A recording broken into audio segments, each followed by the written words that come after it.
began to call the cave their new home. What are you doing? I'm trying to get along. Amazonas isn't working properly in YG Omega, at least in local. I didn't know how to place it. RPX Raid Raptor, this is a deck I found on Dueling Nexus and I actually want to try it out, but right now I just want to play Amazonas against the AI because I forgot the AI in Dueling Nexus is actually just so much better. I hate winning rock, paper, scissors. Simply being near the workbench is all he needs to do. Are you trying to use it? Molcharmy also works, so that's nice. How did you make it? Watch me play against the normal deck model. It's manifested out of the ether. Now, you might have noticed there's a treasure chest here. I haven't mentioned it because neither of these noobs have even realized it's here. Still haven't. I can use triple tactics So that thrust. requires a little prompting. Well, maybe a lot of prompting just for him to loot the chest. I genuinely have I think no we idea start with triple how to read tactics this. thrust. It looks like a treasure chest. Anyone who plays games know about treasure chests, right? And like right clicking, it's a thing. I have no idea why it didn't occur to him to try and loot this thing. I have no clue. That might not have made sense, but this next thing did make a whole lot more sense. They still couldn't figure out how to. Why is it always Dragoon? I'm sick and tired of Dragoon. Stop giving me Dragoon. Why is Dragoon an AI in both of these simulators?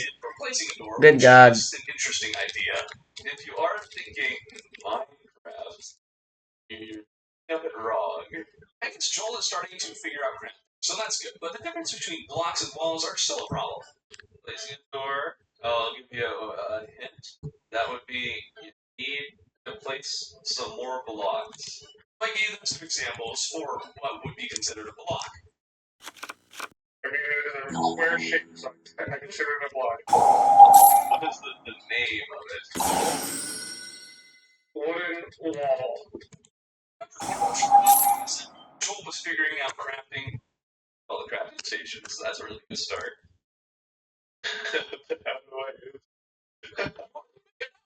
So a second ago. It's not. This point, Side put down the cave, and Joel wants to set spawn point. It brings up another good point. Spawn point is not very easy, at least not for a new player. You need at least 2 special world locations behind the loom in a treasure room, and you also need cobwebs. How that is No, Ash Blossom, you're pathetic. And even then, how are they to know to make a bed just at spawn point? It does seem like a more complicated process than it really needs to be. In Minecraft, a bed being created pretty quickly or else found real easily, and although being able to set a spawn point more important in Minecraft than Terraria, considering how the Activist is at natural spawn right now, and so returning there as a death trap, having a way to set spawn would have been very helpful for these two. It's also when it occurs to They might draw into it though, that's a little scary. However, Maxi won't give them too much. Getting some hints is gone. And how could they possibly learn how to make suitable housing to help the guy spawn back in? The only method I can think of is pressing the home button above your armor. But if we can be honest here, how many new players are going to press that button? At one point, Joel did find this and pressed it for one reason or another, but he didn't interact with the question mark at all. So he doesn't actually know what it does or why it even exists. At the moment, however, he just seems fixated on finding. In the meantime, has returned and was waiting for a zombie to break down a door. He was ready to fight, and despite me reassuring him that the zombie won't break over the door, he was not convinced and kept stabbing the door. I took a moment to follow the scythe back down the cave rather than discovered that the cave is pretty pitiful. I was really hoping they'd get a nice cave, but they don't know what you get when generating worlds, so they get what they get, and they can't be upset. This is all about the first experience, and while you can't control things like this, back to the base, Joel decides he's going to mine the tunnel over to natural spawn so they have a safe route to the base. While is playing with vultures. Right? Vultures are supposed to act. They're scavengers, they're not predators. You look a lot like a dead body, what can I say? Vulture kills him, so I help Joel with mining the tunnel, and Scythe ends up joining the party. I will say, there is a way to stop the zombies. Change the. Oh, wait a minute. Why can't I send Silver Sword Master? That little friend. I'm not at spawn when I spawn in Abigail's flower, and because I'm terrible at not being excited over silly little things, I couldn't help but make a remark about it being a quote, useful item. way that scientists would have ever thought to mine Abigail's flower on the surface without mind prompting, so I guess that's not quite a regular experience. Encourage them, or give them a bone here or there before they get frustrated, but keep it to a minimum. I must say though, scientists use a rather unorthodox method for mining the flower.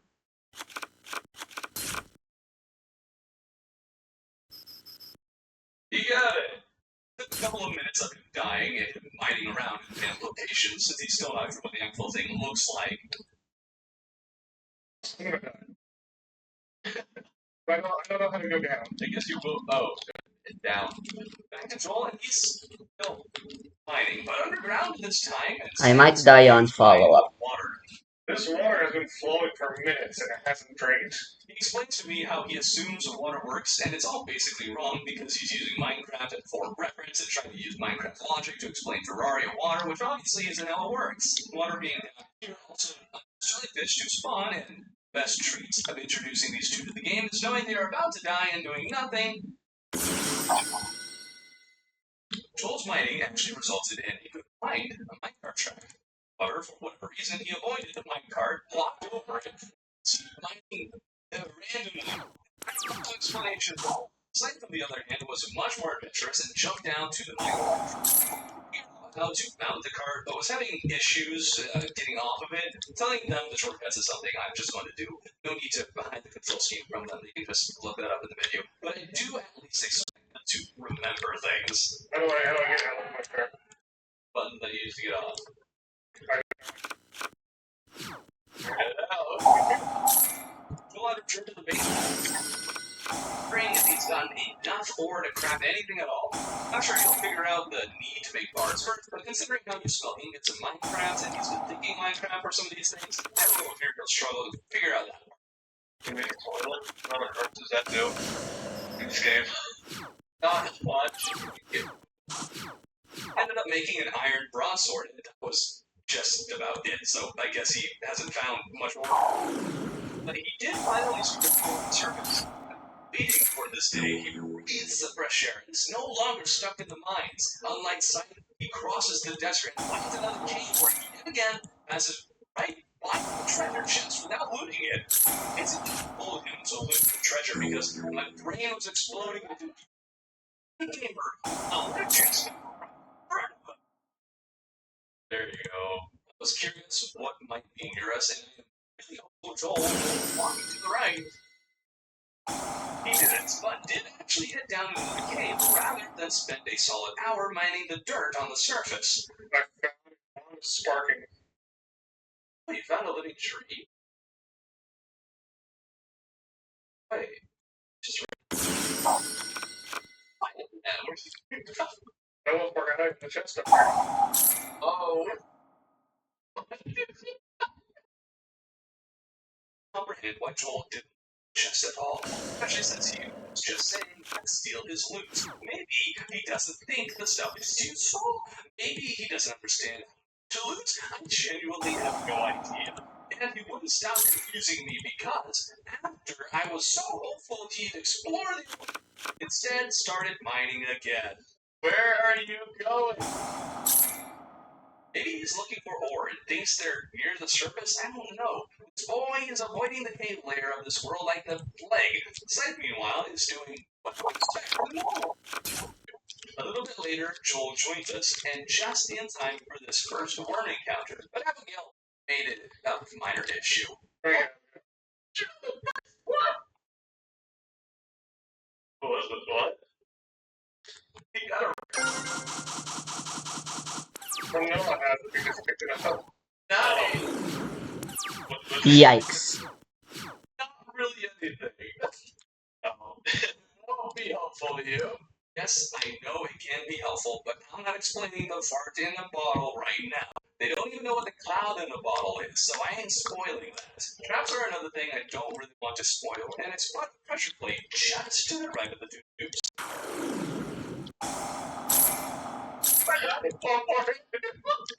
Unsurprising. What was that? Nothing. That was a little bit of an oopsie. But it's not long before Joel encounters another plate, with this one activating a dart trap.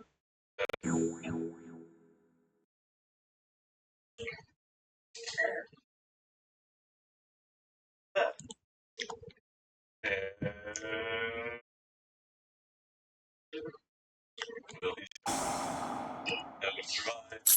Immediately returned and fell for the exact same trap. It is possible he doesn't even recognize that there is a pressure I will miss timing if I fusion summon with Amazonas arts. Killing him.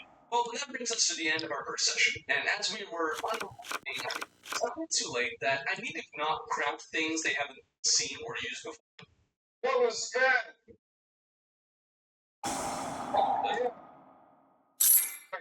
Weapon? That's a cactus weapon. There is another cactus, isn't there? Their first experience. If you'd like to see more of their I'm an activities, idiot. be sure to I mean, comments on the video. a brick for a brick. Bringing Joel at the very least all the way out to the long stretch before we take a break. I think we played ourselves if he got that far, so I'll have to spend some time doing that. And that experience will be my second channel, Corbin Gaming, when we started. If that interests you. So far, I don't think either of these noobs are really enjoying their experience, and through their eyes, I'm starting to see some of the flaws and pitfalls of the game. Understood that Terraria is incredibly hard to play without a wiki or somebody helping you. This whole experiment is meant to bring along those lines, but I can function as a lifeline when necessary. Terraria just isn't all that noob friendly when it comes to seeing them into the experience. These two were murdered en masse the very first night, and they were not savvy enough to make a rudimentary shelter to prevent their deaths. It might seem obvious to do such a thing to those who have played Terraria for a long time, but they didn't hardly understand what blocks even were. Plus, the trees they didn't chop down at spawn were a problem. I think Joel may be a little unique in his choice to mine absolutely everywhere except for the that would actually be helpful. And that he also hasn't played hardly any sandbox games, so he doesn't really know or just understanding that part of the game. Why he kept on mining, I guess I just have to assume he was so mine more. A time or two I would ask him what he was trying to accomplish by mining, but he didn't really have an answer. He was just doing it with little rhyme or reason. There's housing. For them ever going to learn to make a suitable house. I'm sure that the only way a person would accomplish such a thing is on accident, but I'm genuinely curious what they will do next, and I'm hopeful that despite these rough beginnings, they'll start to understand and enjoy my life.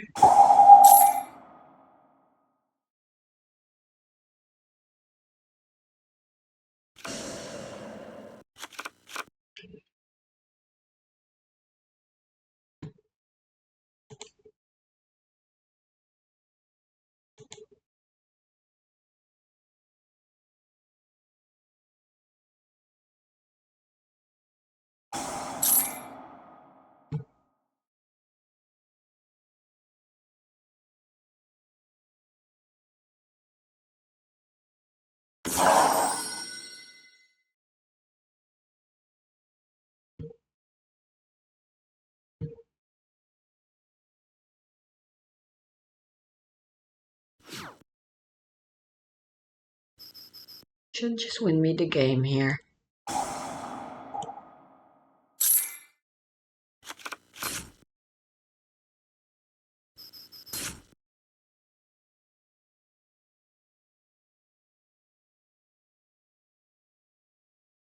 Alright, well, there's a new variant I want to try out for Amazonas.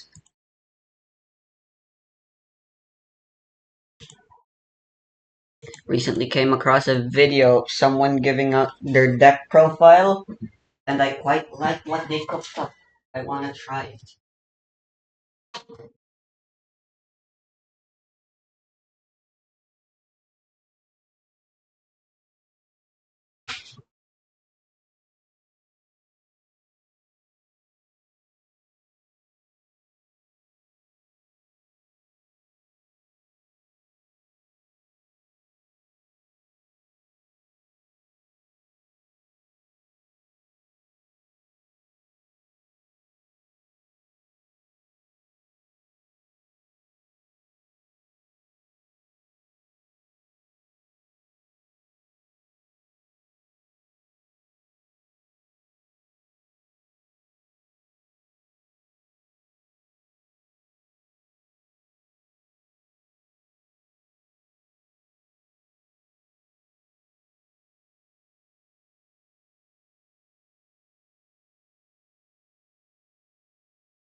Ah,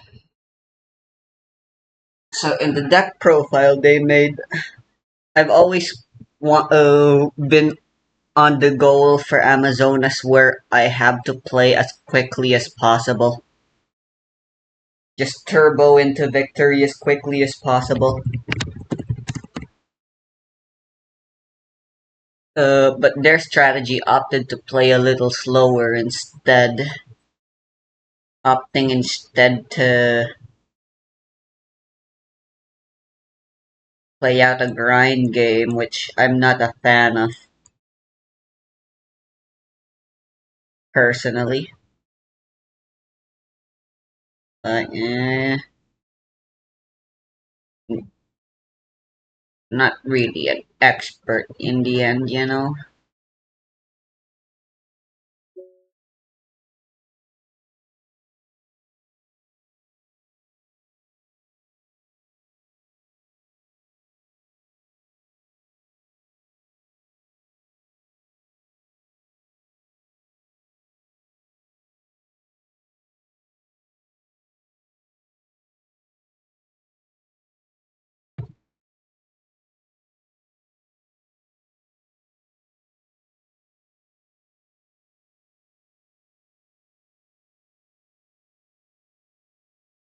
I kind of want to keep triple tack.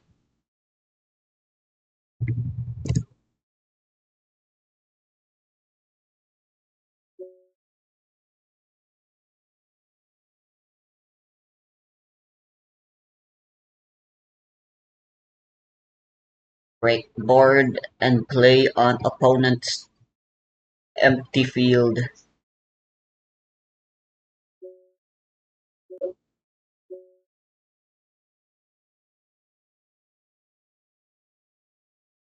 7, 8, 9, 10, 11, 12, 13, 14, 15, 16, 17, 18 non-engine.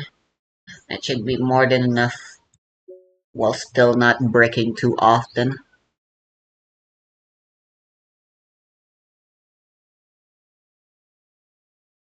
presumably.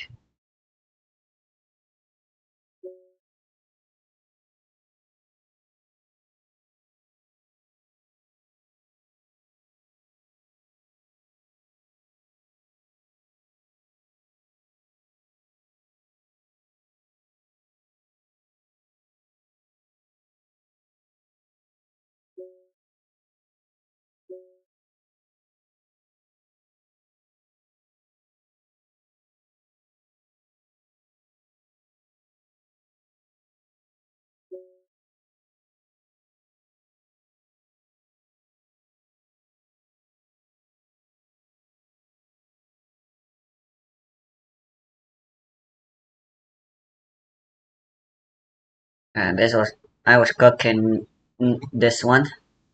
I was inspired a little from another list that I saw.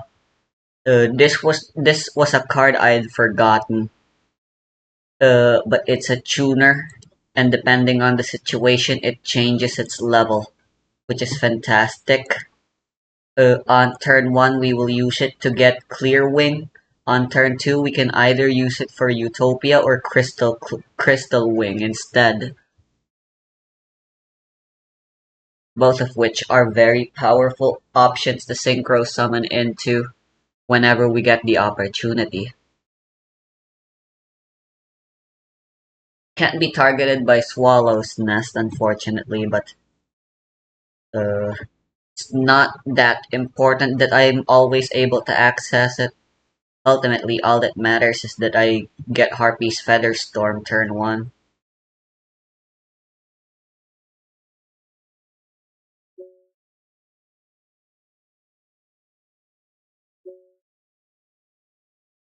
Wow, just all the Harpies for that starting hand.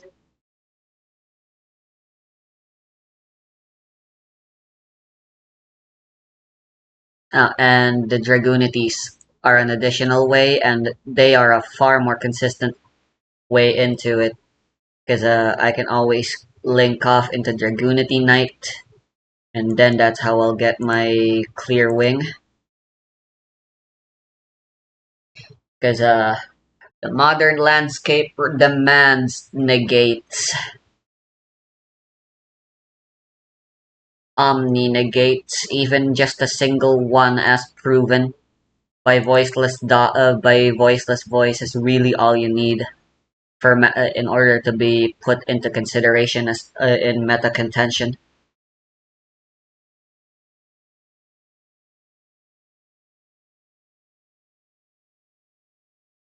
I don't like that I'm playing a 45 size deck that doesn't really have all too much protection. As it is, I don't really know what I could remove to get this to 40, and the probabilities aren't all that affected. I'm only playing one double or nothing now because, I mean, I'm gonna bump into that less often, and if I do draw it for my starting hand, it won't be that big of a deal because I have so many other things I could be playing into instead. Anyways, besides, not like my opponent would know that I would break a double or nothing, you know.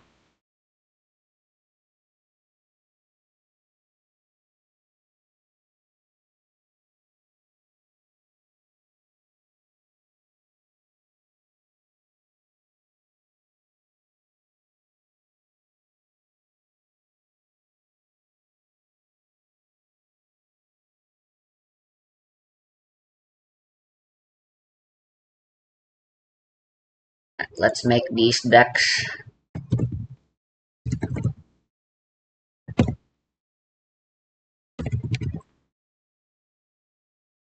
So what do you get by playing the Harpy engine for Raid Raptors? Because Raid Raptor Pure is technically kind of the best way to play the deck at the moment, as far as I'm aware.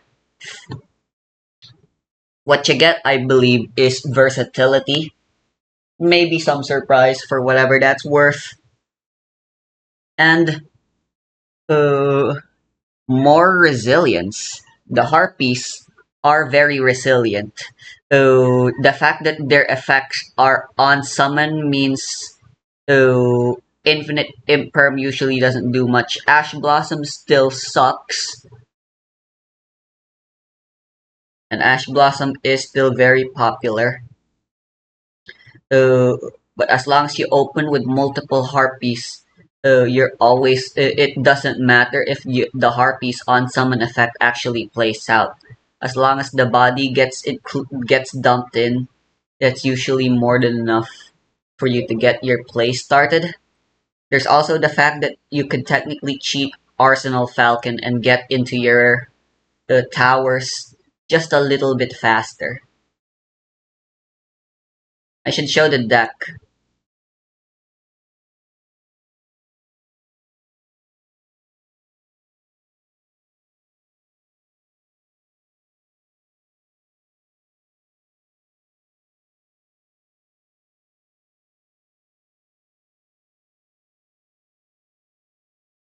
It's a 60 size deck.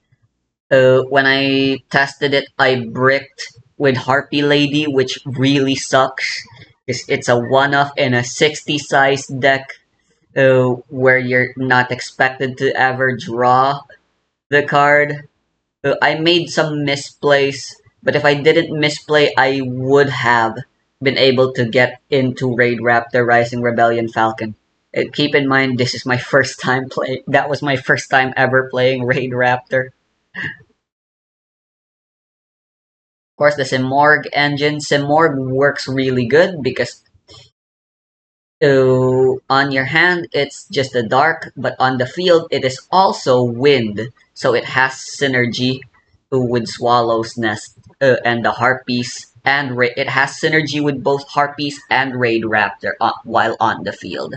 I do not know what Blackwing Zephyros is doing here. It is pretty much the only Blackwing in this guy's thingy. And if you ask me, I think this deck could be shortened to not be 60 size. Like, for example, what the fuck is Reckless Greed doing here along with fucking magical hats? Excuse me. Ah, yes, a one-off floodgate in a 60 size deck. You know? And yeah, should probably main deck more fucking raid raptors that are actually raid raptors. There's also way too many field spells. You don't want to run a variety of field spells because you only have one field slot. You can't you can't just go around wasting that.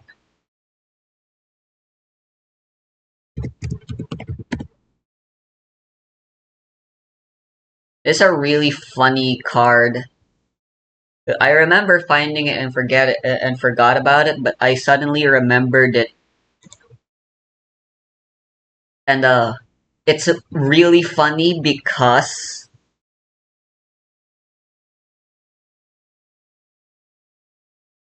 or slash draw.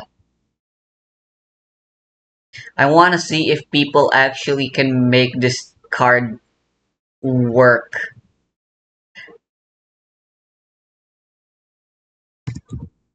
Here it is. It's limited to one. Discard one card. Send cards from the top of your deck to the graveyard equal to the number of cards your opponent controls. Then draw a card and show it. If it was slash draw, send it to the graveyard.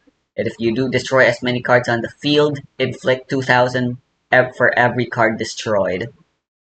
If it wasn't slash draw, shuffle cards from your graveyard into the deck, and hard ones per turn. Yeah, the cards shuffled back is equal to the number of cards you sent. So basically it was an excavate effect. So, do you notice the problem here? The problem is for slash draw to resolve, you need at least two of it in your deck. And right now, it's only limited to one. So, this card can never resolve. Which begs the question, why the fuck is it even at one to begin with? Just outright ban it. Don't fucking patronize us with that bullshit. Come on.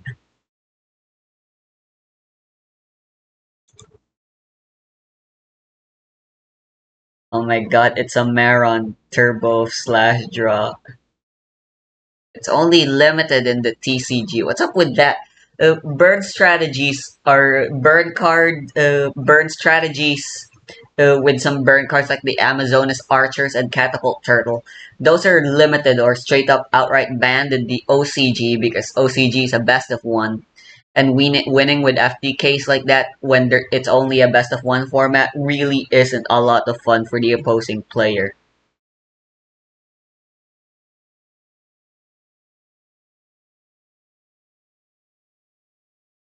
Uh, I mean, yep, this is a fucking FTK, alright.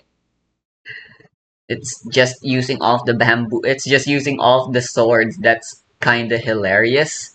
So you could draw all three upstart goblins and you'd still be really good. I don't know why Time Tearing Morganite is here, considering you kinda wanna just win turn one.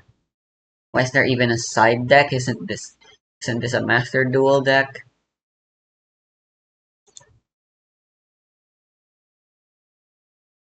A slash draw FTK featuring Thetis. We got the Dark Lord draw engine.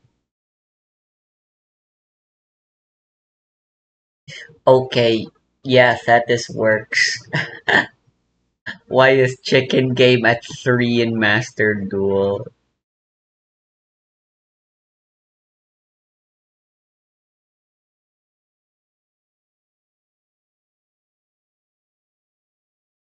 Oh, that's a funny draw 2 spell. That's a funny way to draw 2. Is that you could use it for Time Lords since Time Lords are level 10.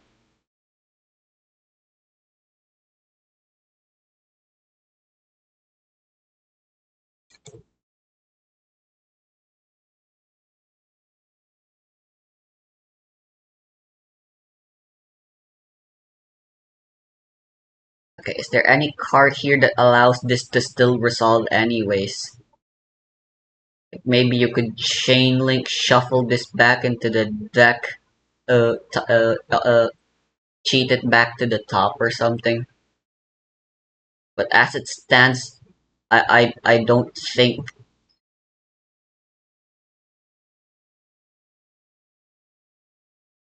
I need to see if there's an answer for this.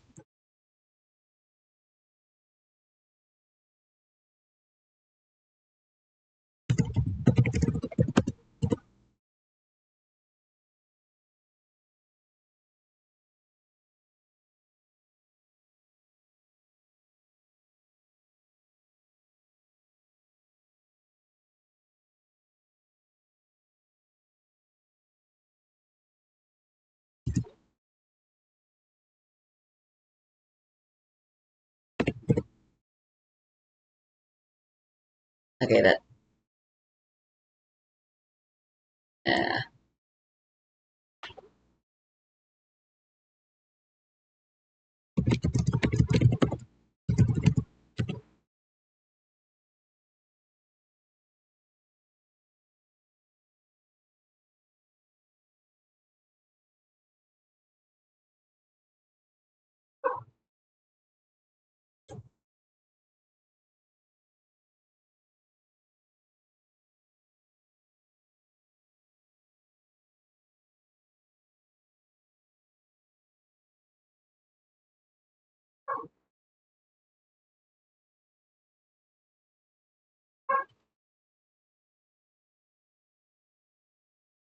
yeah, the card is unplayed. Why again? Why?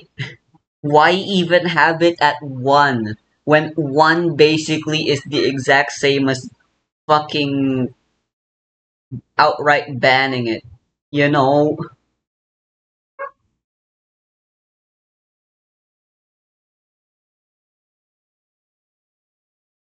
are you a spellcaster? Who's the spellcaster we're supposed to be equipping that to?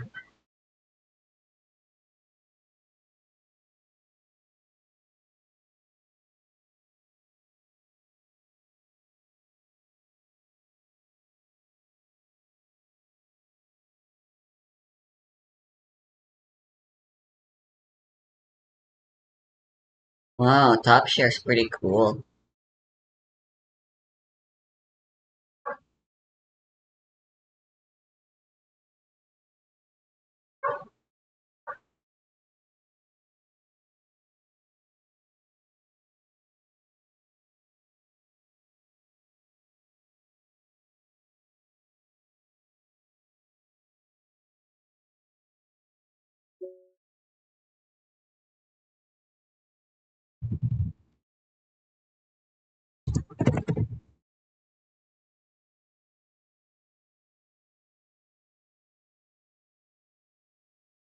I'm just gonna go ahead and load up the video.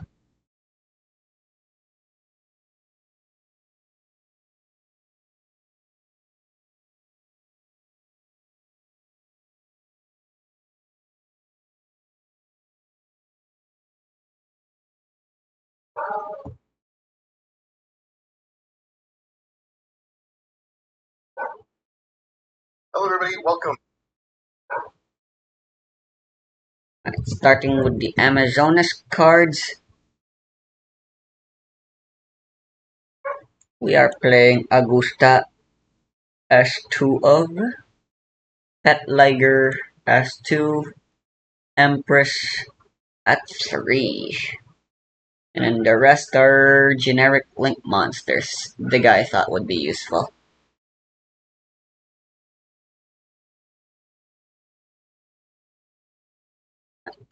Got 2 Silver Sword Masters. It's pretty good to draw it, but not that good. So play it at 2, apparently. I can hear Jesse Cotton screaming. 2 Spiritualist for the exact same reason. 2 Spiritualist arts, this time because of engine requirements. Purely from engine requirements this time. 3 of Amazonas Call, you want to draw this. 3 of Princess, you want to draw this. 1 Village and 1 Princess. You don't want to draw them, but they're good for the engine. Or queen, rather.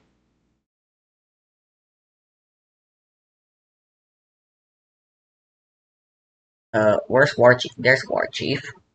Three of War Chief as well, because you want to draw it.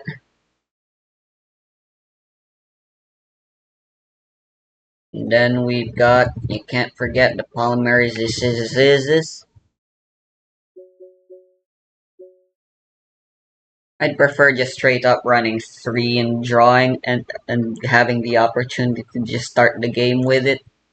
You have so many ways to search into it anyway. I guess 2 is all you need for engine requirements. We've got reinforcement. Of course, I'm using the alt art, the Sky Striker alt art. I think it only makes sense.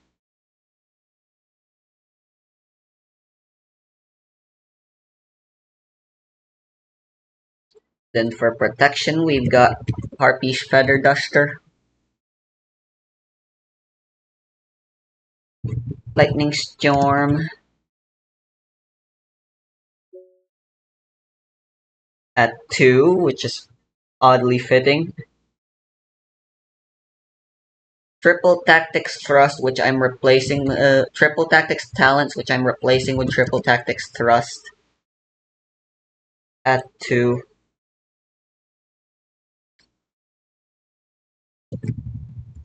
A Called By, which I really don't agree with, since it's only a one-off in the TCG.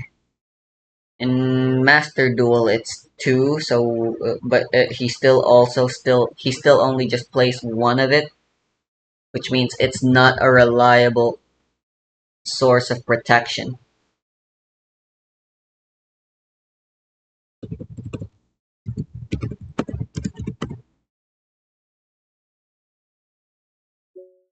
Hidden Droplet and Infinite Impermanent, the Charmy cards, which aren't in Master Duel. He wasn't playing Maxi. These are supposed to be Ash Blossoms, which I don't agree with. Ash Blossom is not a good enough hand trap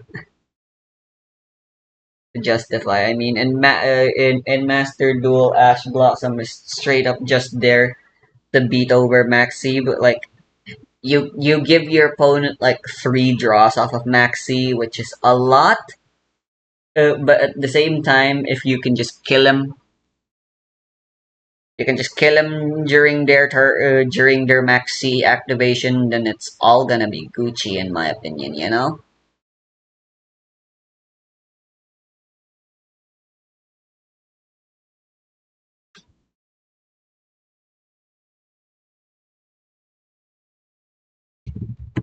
We actually have another hand trap. Rookie Warrior Lady. She's got a nice graveyard effect. And then also the Earth Charmer Channeler. She's a consistency tool. I want to run Super Poly. I'll change the ratios according to my liking, but for now I just want to get the cards I want to consider into the deck list. Let's get the usual suspects, Mudragon and Garura, and then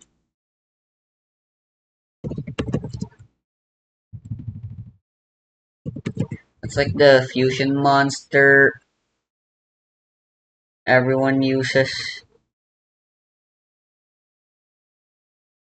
Alright, Dragos Tapella.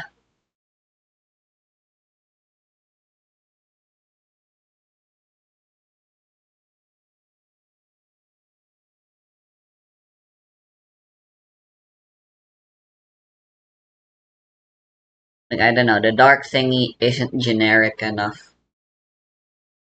I mean, it could be in contention for the side deck.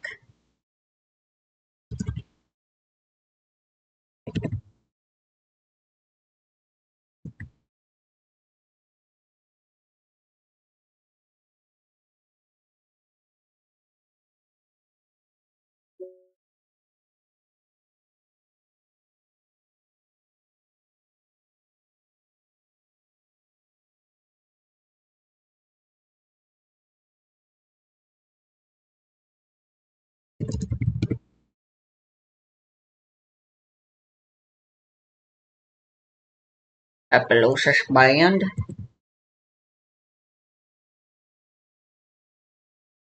Access code isn't though.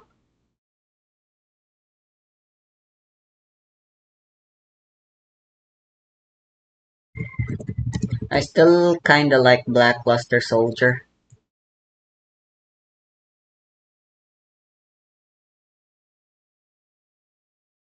There's no point adding XCs or synchros. The Moltarmis are actually one of the first few hand traps to come out in a while, alongside Rookie Warrior Lady, to not be a tuner.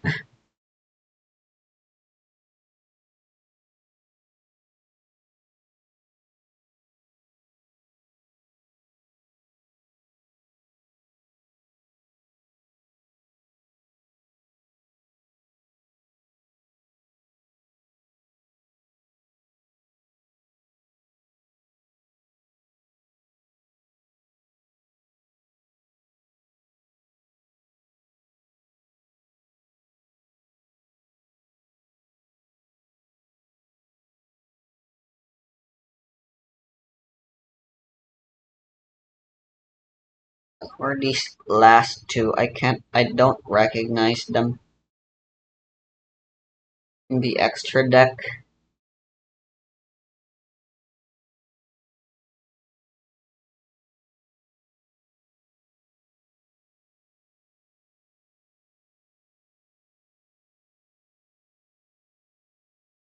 Parent protection to Augusta that somehow she forgot on herself, which is pretty cool to see. Guaranteed.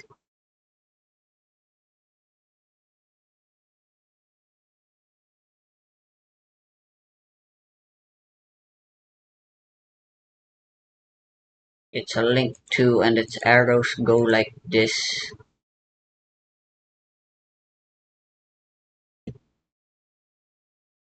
Oh, Ferocious Flame Swordsman. I mean, I guess that technically works.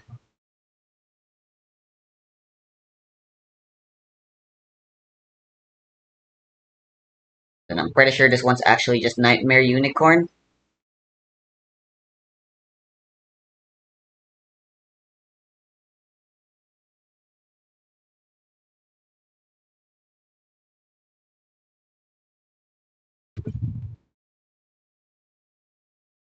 I'll go get the link also as well.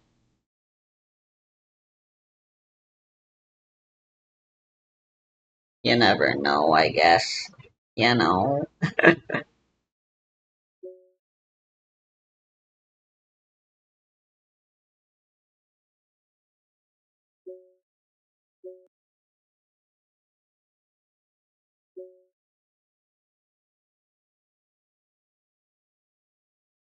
Secret Arts and Poly at 2, I think, is still good. I think the Earth Channeler should be a 3 if she's a consistency tool. And why would you not play a consistency tool as a 3 of?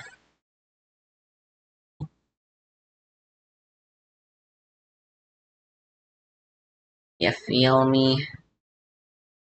I think Triple Tactics at 2 is good, but at the same time, you sometimes just come across games where the opponent just doesn't feel like fucking playing any fucking monster effects.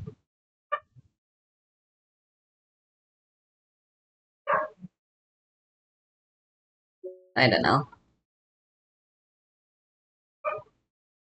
Lightning Storm, I think, is the least impactful uh, board breaker you could be playing.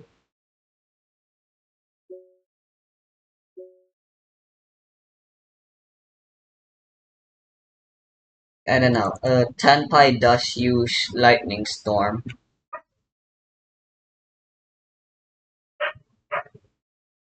among many other things. We don't have access to Dominus Impulse, but man, would it be great if we could. Would be fantastic even if we could.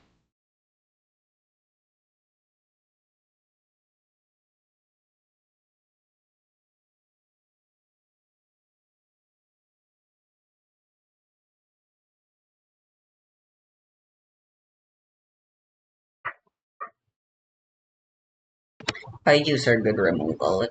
I say keep those. Hmm. The 10-ply ratio is good. Nothing wrong with that. I feel like terraforming is a pointless starter. I'd rather just be running more non-engine. Yeah, something like this is really feels pretty nice for 10-ply, you know.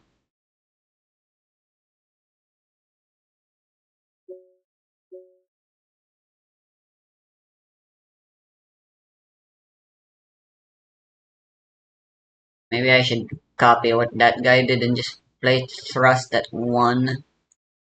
I could side in the other two if I think it'll come up more often than I think it would.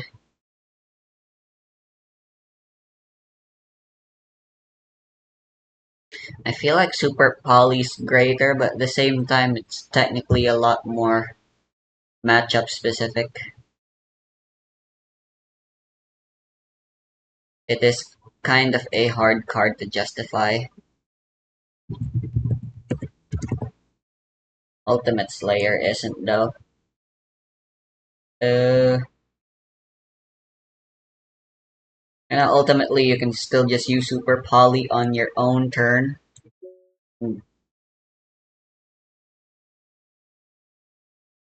And still be great.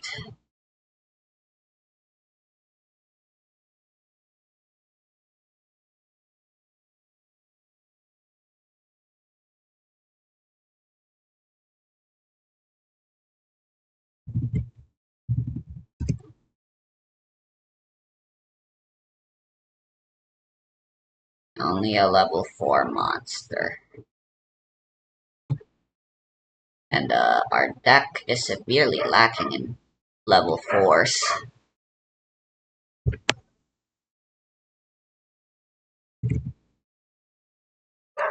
Right, let's go get those non-engines.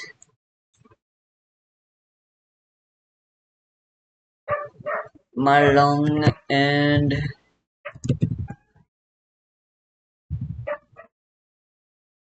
Star Slayer.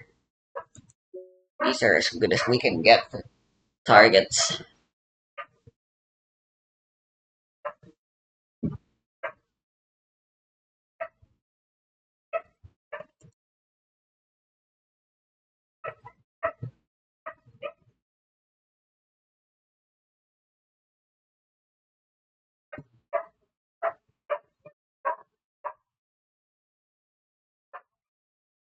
And this is a way to close out games if we happen to have it.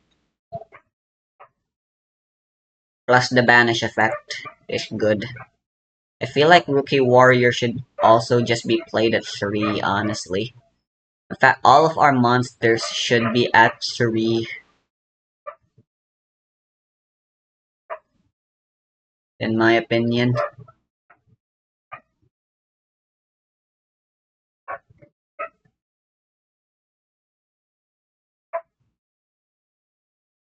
Then we'll come into an issue where we're lacking in board breakers.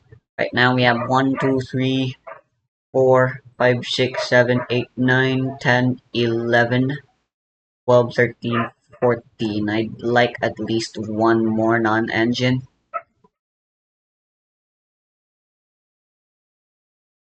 Probably just a third copy of Imperm, honestly.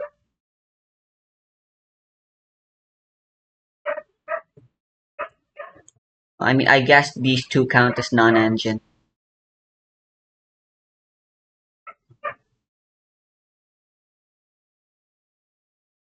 I don't know, maybe this list is cooking.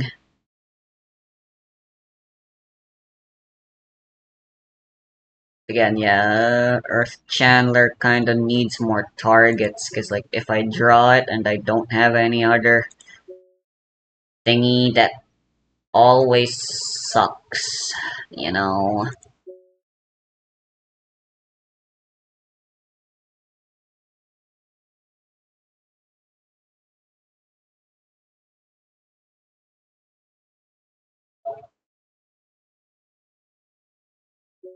Can't activate non-Earth monster effects, which I suppose isn't that big of a deal for the most part.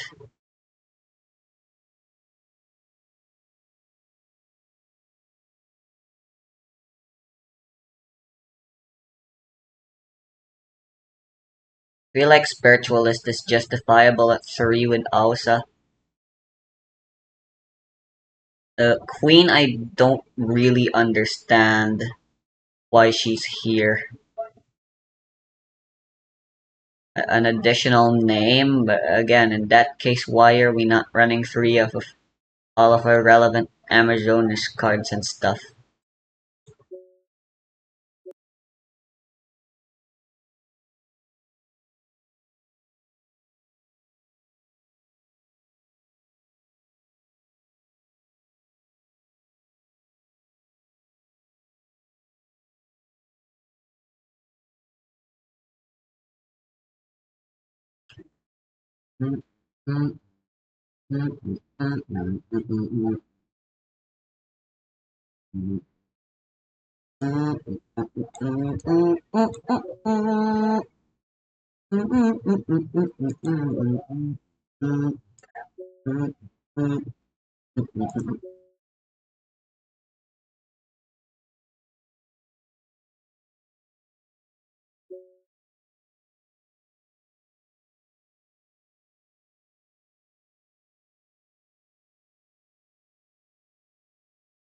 I feel like War Chief becomes a lot less useful in a ratio like this. We can keep her at 2 since grind games an additional copy of her to access into stuff would be nice. At the same time, hard drawing her alongside Osa never feels good, I think.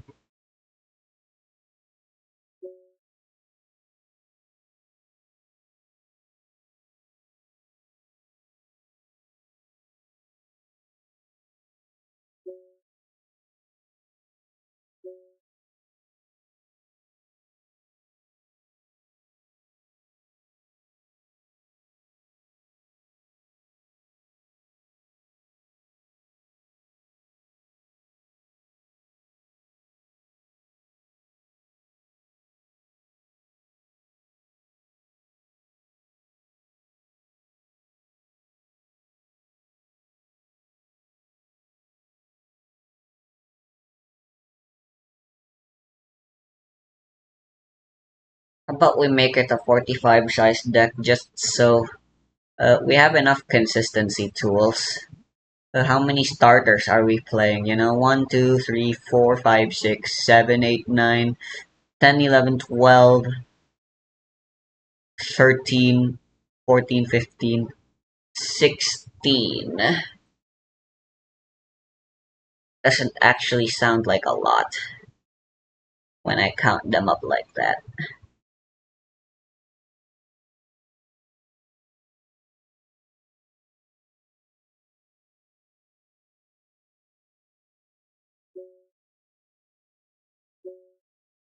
What else can we be playing? The battle phase is so important, we really can't side in.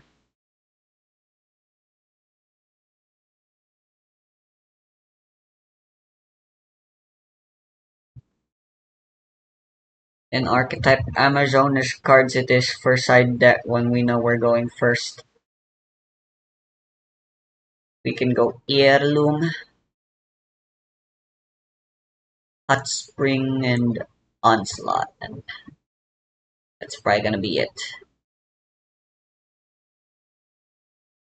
More tools for going first might be nice. But at the same time, that would probably mean taking out the extra copies we're keeping of Thrust and Poly.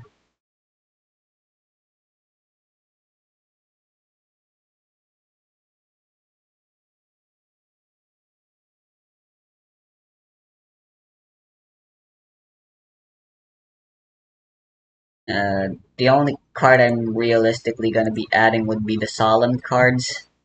For replacement, Super Poly's already good enough going first and going second.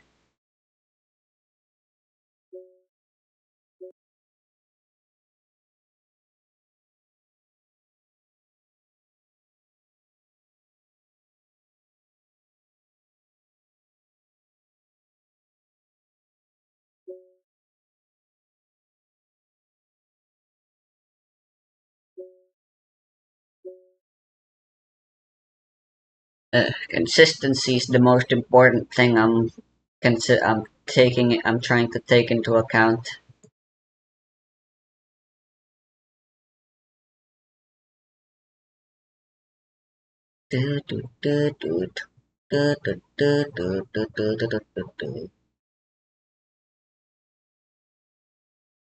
That's how I cooked up a deck like this. That's just all engines.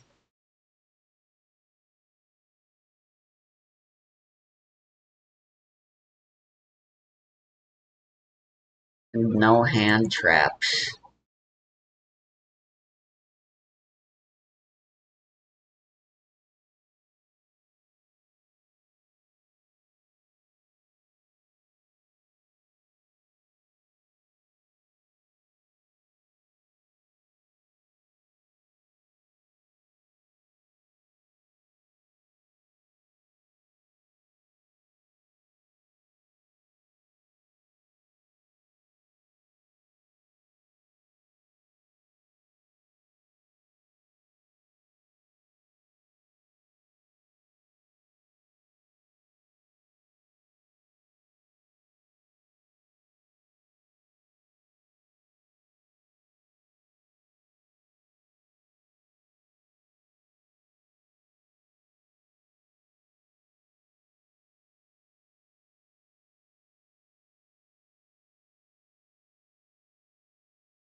No, freaking double or nothing always feels bad, though.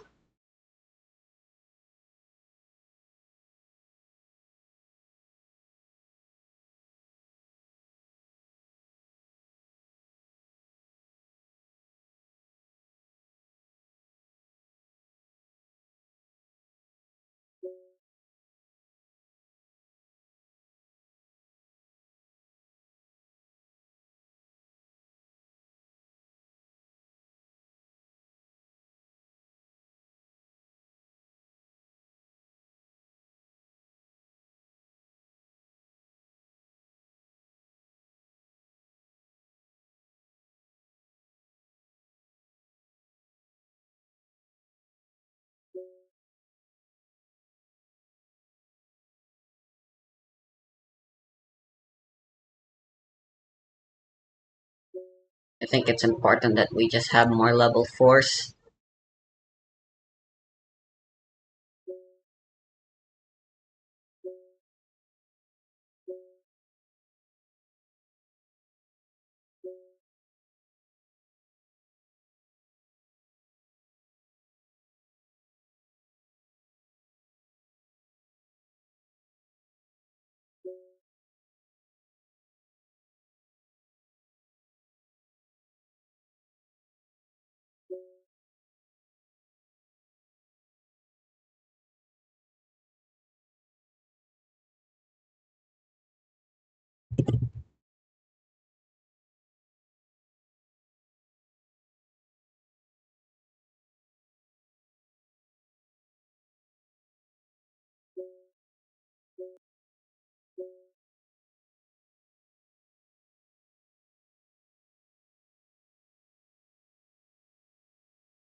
I'm just deck making. I should just stop recording.